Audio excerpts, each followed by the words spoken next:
अथ चतुर्थो अध्याय गोकर्णोपाख्यान प्रारंभ। सूत उवाच। अथ वैष्णवचित्तेषु दृष्ट्वा भक्तिमलौकिकीं निजलोकं परित्यज्य भगवान भक्तवत्सलः। सूत जी कहते हैं, मुनिवर, उस समय अपने भक्तों के चित्त में अलौकिक भक्ति का प्रादुर्भाव हुआ देख भक्तवत्सल श्री भगवान अपना धाम छोड़कर वहाँ पधारे। उनके गले में वनमाला शोभा पा रही थी। श्री अंग सजल जलधर के समान श्याम वर्ण था। उस पर मनोहर पीताम्बर सुशोभित था। कटि प्रदेश करधनी की लड़ियों से सुसज्जित था। सिर पर मुकुट की लटक और कानों में कुंडलों की झलक देखते ही बनती थी। वे त्रिभंग ललित भाव से खड़े हुए चित्त को चुराए लेते थे। वक्षस्थल पर कौस्तुभ मणि दमक रहे थे। सारा श्री अंग हरिचंदन से चर्चित था। उस रूप की शोभा क्या कहें। उसने तो मानो करोड़ों कामदेवों की रूप माधुरी छीन ली थी। वे परमानंद चिंत मूर्ति मधुरातिम मधुर मुरलीधर ऐसी अनुपम छवि से अपने भक्तों के निर्मल चित्तों में आविर्भूत हुए। भगवान के नित्य लोक निवासी लीला परिकर उद्धव आदि वहाँ गुप्त रूप से उस कथा को सुनने के लिए आए हुए थे। प्रभु के प्रकट होते ही चारों ओर जय हो की ध्वनि होने लगी। उस समय भक्ति रस का अद्भुत प्रवाह चला। बार बार अबीर, गुलाल और पुष्पों की वर्षा तथा शंख ध्वनि होने लगी। उस सभा में जो लोग बैठे थे उन्हें अपने देह गेह और आत्मा की भी कोई सुधि ना रही। उनकी ऐसी तन्मयता देखकर नारद जी कहने लगे,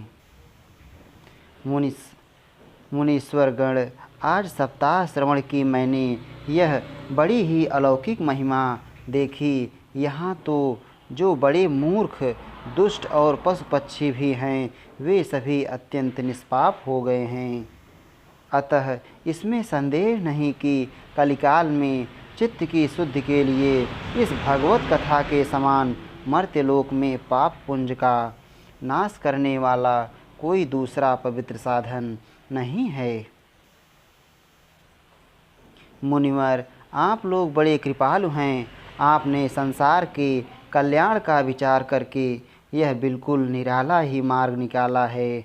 आप कृपया यह तो बताइए कि इस कथा रूप सप्ताह यज्ञ के द्वारा संसार में कौन कौन लोग पवित्र हो जाते हैं। सनकादि ने कहा, जो लोग सदा तरह तरह के पाप किया करते हैं, निरंतर दुराचार में ही तत्पर रहते हैं और उल्टे मार्गों से चलते हैं, तथा जो क्रोधाग्नि से जलते रहने वाले कुटिल और कामपरायण हैं, वे सभी इस कलयुग में सप्ताह यज्ञ से पवित्र हो जाते हैं। जो सत्य से च्युत, माता पिता की निंदा करने वाले, तृष्णा के मारे व्याकुल, आश्रम धर्म से रहित, दंभी, दूसरों की उन्नति देखकर कुढ़ने वाले और दूसरों को दुख देने वाले हैं, वे कलयुग में सप्ताह यज्ञ से पवित्र हो जाते हैं। जो मदिरापान, ब्रह्म हत्या, स्वर्ण की चोरी, गुरु स्त्री गमन और विश्वासघात, ये 5 महापाप करने वाले, छल, छद्मपरायण, क्रूर, पिशाचों के समान निर्दयी, ब्राह्मणों के धन से पुष्ट होने वाले और व्यभिचारी हैं, वे भी कलयुग में सप्ताह यज्ञ से पवित्र हो जाते हैं। जो दुष्ट आग्रह पूर्वक सर्वदा मन, वाणी या शरीर से पाप करते रहते हैं, दूसरे के धन से ही पुष्ट होते हैं तथा मलिन मन और दुष्ट हृदय वाले हैं, वे भी कलयुग में सप्ताह यज्ञ से पवित्र हो जाते हैं। नारद जी, अब हम तुम्हें इस विषय में एक प्राचीन इतिहास सुनाते हैं। इसके सुनने से ही सब पाप नष्ट हो जाते हैं। पूर्व काल में तुंगभद्रा नदी के तट पर एक अनुपम नगर बसा हुआ था। वहाँ सभी वर्णों के लोग अपने अपने धर्मों का आचरण करते हुए सत्य और सत्कर्मों में तत्पर रहते थे। उस नगर में समस्त वेदों का विशेषज्ञ और श्रौत स्मार्त कर्मों में निपुण एक आत्मदेव नामक ब्राह्मण रहता था। वह साक्षात दूसरे सूर्य के समान तेजस्वी था। वह धनी होने पर भी भिक्षाजीवी था। उसकी प्यारी पत्नी धुंधुली कुलीन एवं सुंदरी होने पर भी सदा अपनी बात पर अड़ जाने वाली थी।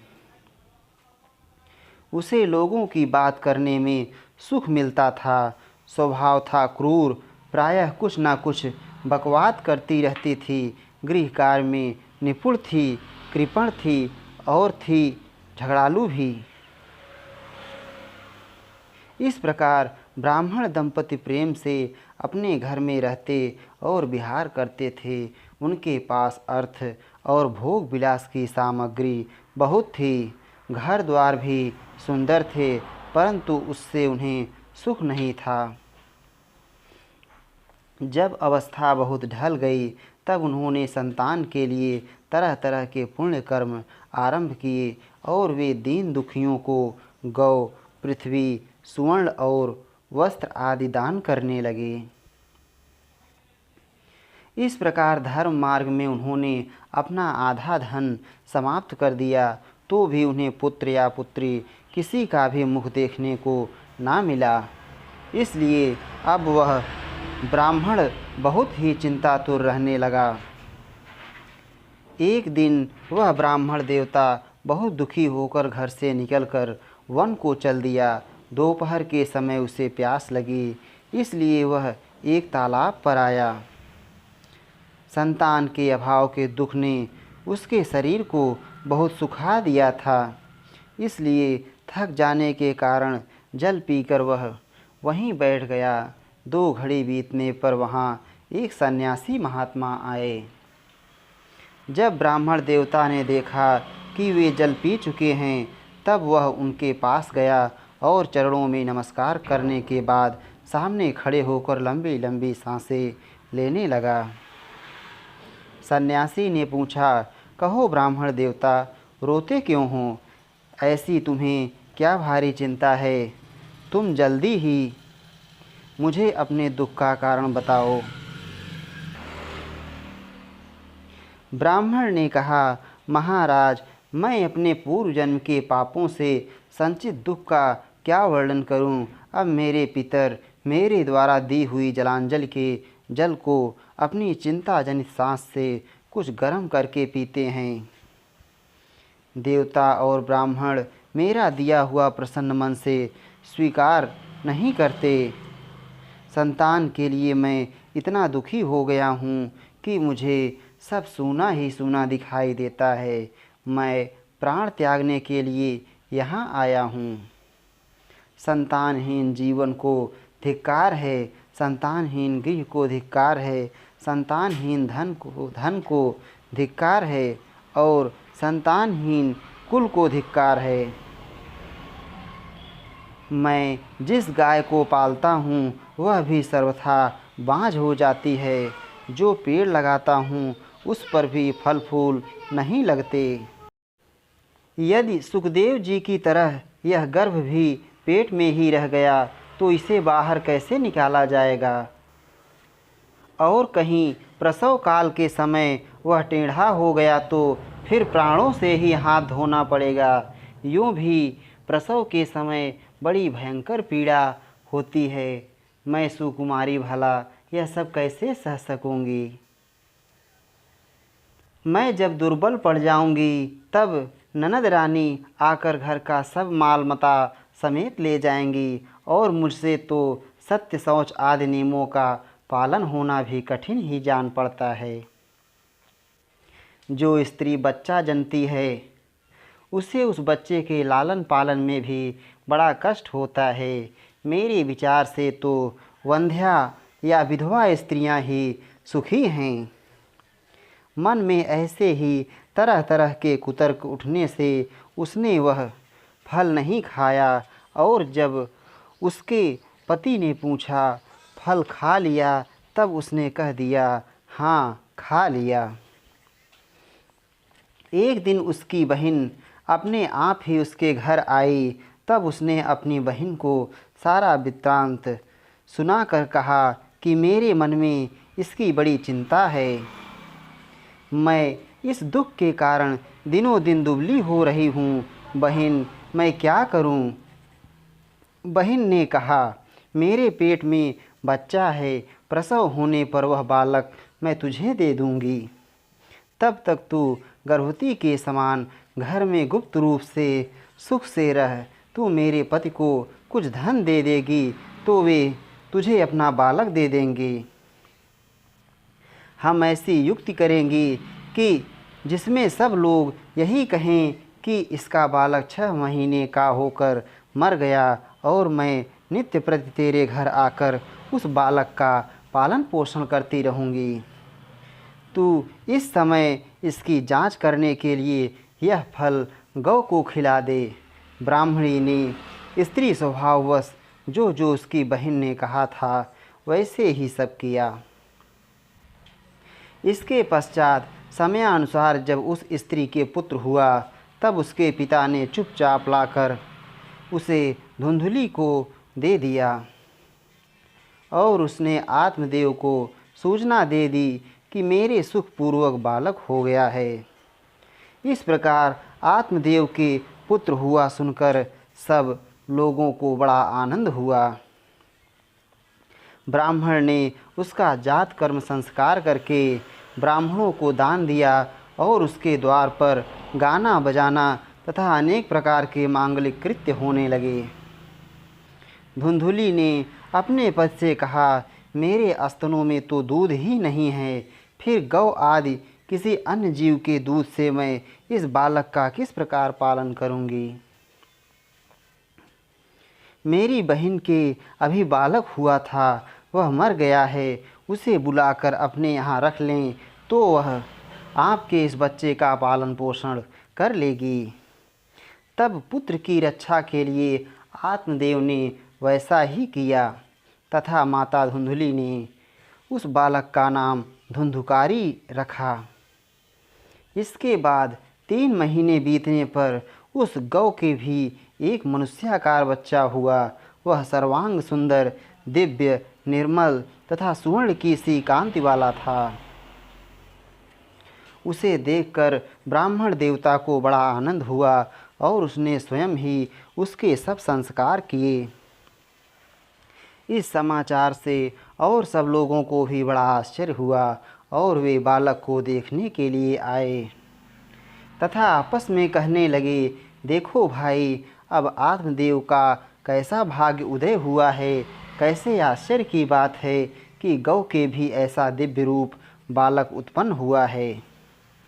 दैव योग से इस गुप्त रहस्य का किसी को भी पता ना लगा। आत्मदेव ने उस बालक के गौ के से कान देखकर उसका नाम गोकर्ण रखा। कुछ काल बीतने पर वे दोनों बालक जवान हो गए। उनमें गोकर्ण तो बड़ा पंडित और ज्ञानी हुआ, किंतु धुंधुकारी बड़ा ही दुष्ट निकला। स्नान, शौच आदि ब्राह्मणोचित आचारों का उसमें नाम भी ना था, और ना खान पान का ही कोई परहेज था। क्रोध उसमें बहुत बढ़ा चढ़ा था। वह बुरी बुरी वस्तुओं का संग्रह किया करता था।